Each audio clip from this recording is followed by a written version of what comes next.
ഇതിൽ തന്നെ ഉണ്ട്. പിന്നെന്താ അയക്കേണ്ടിരുന്നത്? മോഹൻ, മോഹൻ സർ.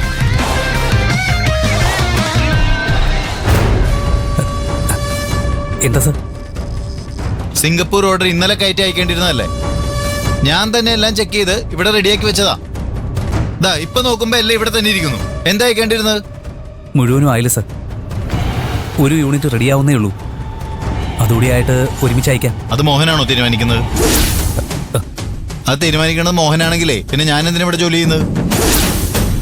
ഞാൻ അങ്ങോട്ട് പോയേക്കാം. എന്റെ ജോലിയും കൂടി മോഹൻ ചെയ്യും. സാറെന്താ ഇങ്ങനെയൊക്കെ പറയുന്നത്? ഞാൻ പിന്നെ എങ്ങനെ പറയണം? 24 മണിക്കൂർ ഞാൻ ലാപ്ടോപ്പിന്റെ മുമ്പിൽ കുത്തിരിക്കുന്നത് കണ്ടിട്ടേ നിങ്ങൾക്കൊക്കെ തോന്നുന്നുണ്ടാവും എന്റെ ജോലി ഭയങ്കര ഈസിയാണെന്ന്. ഈ ഫീൽഡിലെ കോമ്പറ്റീഷനെ കുറിച്ച് നിങ്ങൾക്കൊന്നും അറിയില്ല. മറ്റുള്ള കമ്പനികളെ ബ്ലോക്ക് ചെയ്തുകൊണ്ട് നമ്മുടെ കസ്റ്റമേഴ്സിനെ നിലനിർത്താൻ വേണ്ടിയേ ഞാൻ അനുഭവിക്കുന്ന കഷ്ടപ്പാട് നിങ്ങൾക്കൊന്നും പറഞ്ഞാൽ മനസ്സിലാവില്ല. നമുക്കൊരു വീഴ്ച സംഭവിച്ചാൽ മറ്റുള്ള കമ്പനികൾ നമ്മുടെ സ്ഥാനം പിടിച്ചെടുക്കും.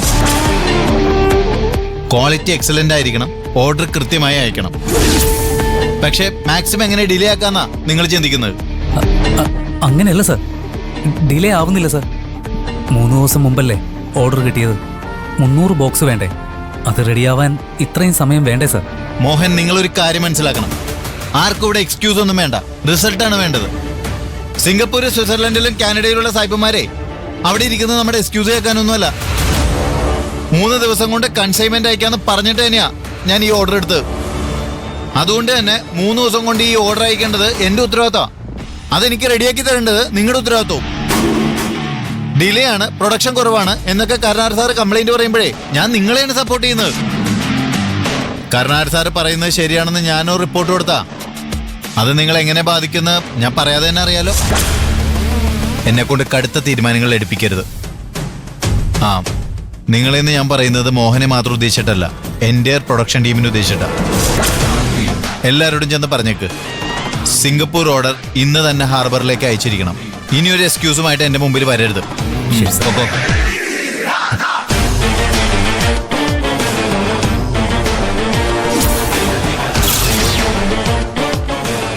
ൈവാൻഡ്രിഗോ അവിടെ സ്റ്റഫിന് വെയിറ്റ് ചെയ്യോ? ഒരു ദിവസം ഡിലേ ആവുമെന്ന് ഇപ്പൊ തന്നെ വിളിച്ച് പറഞ്ഞേക്കും.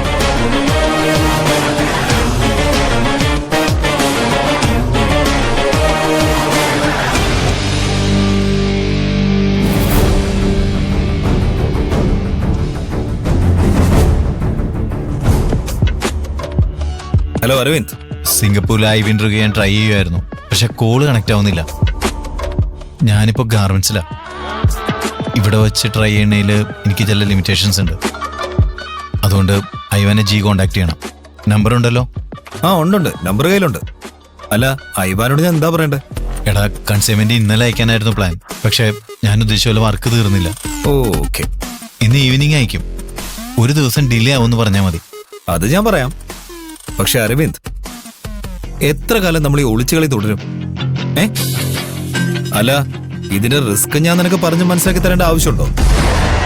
മറ്റുള്ളവരെ ഡിപ്പെൻഡ് ചെയ്തോണ്ട് ബിസിനസ് നടത്തുമ്പോ നമ്മൾ നമ്മുടെ കണ്ണും കാതും പല ഭാഗത്തേക്കും തുറന്നു വെക്കണം.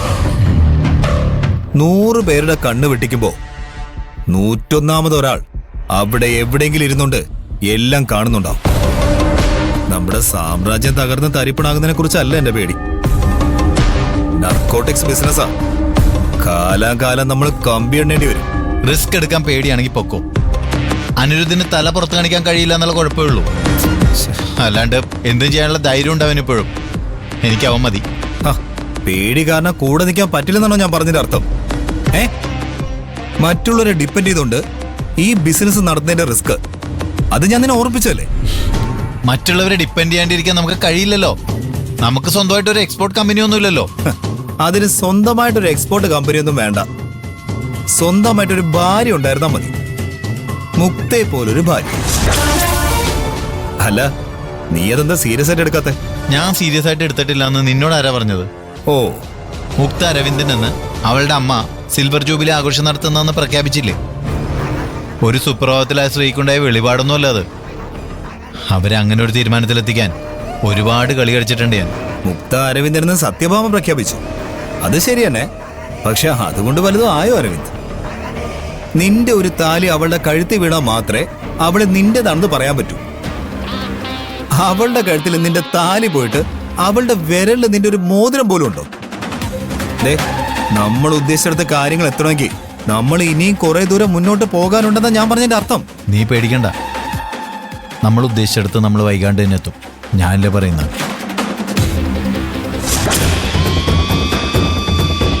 ഞാൻ പിന്നെ വിളിക്കാം. ഐവനെ കോണ്ടാക്ട് ചെയ്യാൻ മറക്കരുത്. ആ മുക്ത, ഞാനിപ്പോ മുക്തി ഓർത്തോണ്ട് നിൽക്കുമായിരുന്നു. അപ്പതേ മുക്ത എന്റെ മുന്നിൽ. നമ്മുടെ മൈൻഡ് തമ്മിൽ എന്തോ കമ്മ്യൂണിക്കേഷൻ നടക്കുന്നുണ്ടെന്നല്ല അതിന്റെ അർത്ഥം.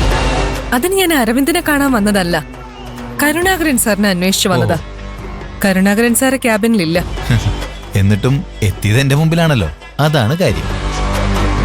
ആ, ഞാൻ ഇന്നലെ ആന്റിയെ വിളിച്ചിരുന്നു. മമ്മി പറഞ്ഞു, എന്തിനാ ഇങ്ങനെ ഇടയ്ക്കിടയ്ക്ക് മമ്മിയെ വിളിച്ച എന്റെ കാര്യം സംസാരിക്കുന്നേ? നിന്നെ കുറിച്ചല്ലാണ്ട് ഞാൻ വേറെ ആരെ കുറിച്ച് സംസാരിക്കാൻ? ഈ എൻഗേജ്മെന്റ് വരെ കാത്തിരിക്കൊന്നും വേണ്ടെന്നാ ആന്റി പറഞ്ഞത്. മുക്തയും കൊണ്ട് ഇടയ്ക്കിടയ്ക്ക് പുറത്തു പോകാനും മിങ്കിളാവാനൊക്കെ എനിക്ക് സ്വാതന്ത്ര്യമുണ്ടെന്ന്. പിന്നെ മുക്തയ്ക്ക് അതിലൊന്നും വലിയ താല്പര്യമില്ലാന്ന് ഞാൻ പറഞ്ഞപ്പോൾ മുക്തയോട് ആന്റി സംസാരിച്ചോളാന്ന് ആന്റി പറഞ്ഞത്. ഇതിനെക്കുറിച്ച് ആന്റി എന്തെങ്കിലും സംസാരിച്ചായിരുന്നോ? പറഞ്ഞിരുന്നു. എന്നാ പിന്നെ ഇന്ന് പോയാലോ? ബീച്ചിൽ പോയി ഒരു സൺസെറ്റ് കാണണം, പിന്നെ ഒരു ഡിന്നർ, പിന്നെ അത് കഴിഞ്ഞ് ഒരു ലേറ്റ് നൈറ്റ് ഡ്രൈവ്. ഓക്കെ ആണോ? അല്ല, ഞാൻ ആന്റിയെ വിളിക്കാം. ആന്റി പറഞ്ഞാൽ നീ സമ്മതിക്കുമല്ലോ?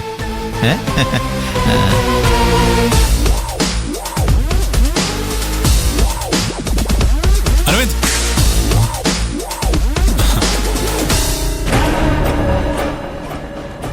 എന്താ കൈലാഷ്? ഞാനൊരു പുതിയ ഡിസൈൻ ഉണ്ടാക്കിയിട്ടുണ്ട്. മുക്ത കർഷനൊന്നും പറഞ്ഞില്ല, നീ ഒന്ന് വന്ന് നോക്ക്. അല്ല, പിന്നെ നോക്കിയാ പോരെ? ഞാൻ ഇന്ന് കുറച്ച് ബിസിയാ. അതൊന്നും പറഞ്ഞാൽ പറ്റില്ല. എന്ത് തിരക്കാണെങ്കിലും തൽക്കാലം അതൊന്ന് മാറ്റിവെക്ക്. ഇന്നെങ്കിലും ഒരു ഡിസൈൻ ഫൈനലൈസ് ചെയ്യണം. അരവിന്ദ് വാ. വരാനല്ലേ പറഞ്ഞേ? അല്ല, അത് നീ എന്തിനാ അവളെ നോക്കുന്നേ? വാ.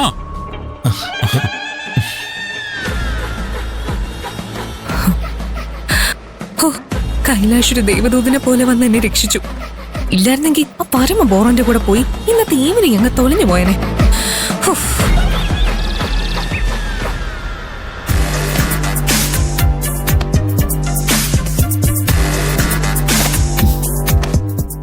പ്രിയ, 300 പീസിന്റെ ഓർഡർ 3 ദിവസം കൊണ്ട് റെഡിയാക്കി അയക്കുമെന്ന് വാക്ക് നൽകുന്നതിന് മുമ്പ് അത് നടക്കുമെന്ന് ആലോചിക്കണ്ടേ? എന്നിട്ട് ചീത്ത മുഴുവൻ എനിക്ക്. എന്താടാ? സിംഗപ്പൂർ ഓർഡർ ഇതുവരെ അയച്ചില്ലല്ലോ. ഇനിയും ഒരു യൂണിറ്റ് റെഡിയാവാനുണ്ടെന്ന് പറഞ്ഞപ്പോ അരവിന്ദ് സാറ് എന്നെ ചാടിക്കടിക്കാൻ വന്നു. അയാളുടെ ചെയറിൽ എന്നോട് ഇരുന്നോളാനാ പറഞ്ഞേ. ഞാൻ എന്ത് ചെയ്യാനാ? സമയത്ത് റെഡിയാവാത്തത് എന്റെ കുറ്റമാണോ? അയ്യോ, എന്താ പറു? ആ ബോക്സ് മുഴുവൻ ടേപ്പ് ഒട്ടിക്കാൻ അരവിന്ദ് സാർ എന്നോട് പറഞ്ഞതാ. ഞാനത് ഒട്ടിച്ചുകൊണ്ടിരിക്കുമ്പോഴാ കരുണാകരൻ സാർ എന്നോട് കാലി ബോക്സിന്റെ കണക്കുകൾ എടുക്കാൻ പറഞ്ഞത്. ബോക്സിൽ ടേപ്പ് ഒട്ടിക്കാൻ അരവിന്ദ് സാർ പറഞ്ഞ കാര്യം എനിക്കിപ്പോഴാ ഓർമ്മ വന്നത്. വേഗം പോയി ചെയ്, ഇല്ലെങ്കിലേ എനിക്ക് കിട്ടിയതിന്റെ ബാക്കി നിനക്ക് കിട്ടും. കൊറേ ബോക്സ് ഉണ്ട്. മോഹൻ ചേട്ടൻ എന്നെ ഒന്ന് സഹായിക്കോ? എനിക്ക് എന്റെ ജോലി എന്നെ ചെയ്തു തീർക്കാൻ സമയമില്ല. പ്രിയ, പാറുവിനൊന്ന് സഹായിക്കും. വേഗം വാ.